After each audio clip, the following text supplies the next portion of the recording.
So 2020, if I could find the fast forward button or the restart button, I think I'll be pressing it. What we've experienced this season in weather conditions is nothing I've ever known. When you look back at what we've gone through, all the crops pretty much have gone into the ground and have been stressed in some way from start to finish. You look at the winter wheat, when we were putting the winter wheat in, we had all that heavy rain, ground was waterlogged, and establishment was pretty erratic, where we had left it undisturbed and we'd gone in with single pass establishment like this field behind me. It was probably a season of less was more, but then in certain situations we needed to get the plough out, and we put quite a lot in straight behind the plough with a combination unit, so it was very much a needs must, and that's really been reflected in the crops that we've taken through to spring. It stayed wet all the way through winter, and it was always going to be sod's law that we were going to get a dry period, but the dry period we've experienced is something different to what we had any other years recently. Go back 12 months to last season when we had a similar dry period through April. We had the root structure and a decent crop coming out of the winter, whereas this year we've got a delayed wheat crop, poorer roots, and they've just struggled all the way through into spring. So it's been a real difficult one to judge on where you should be investing and where you should be holding back, and that's what I found this year being quite difficult.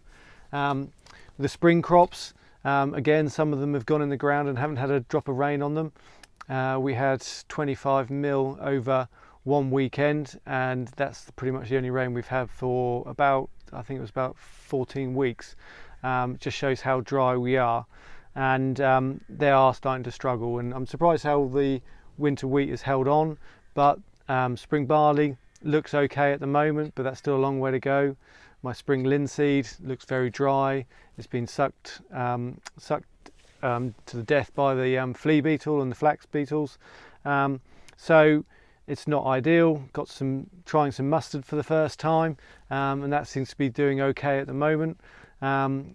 Smattering of black grass that's got through the pre-ems, and starting to sort of pick them out and sort of do a bit of roguing here and there, but when you're walking through the wheat, you really feel that they are struggling under this temperature. Like, we had temperature swings last week of -2 all the way up to 22 degrees, and a crop that's really trying to grow it's not good for much. So yeah, so it's a really odd season, and one that I will probably remember for all the wrong reasons, but with everything that's gone on with the COVID-19 and lockdown, it's probably quite good for a way that I haven't got many people coming around the farm to see all the bare patches and the bad bits and the misses and all this sort of stuff.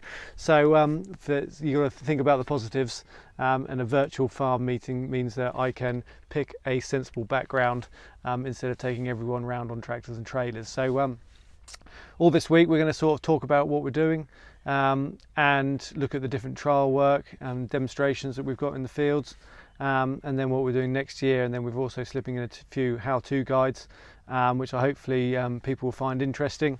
It's a trial and error this year.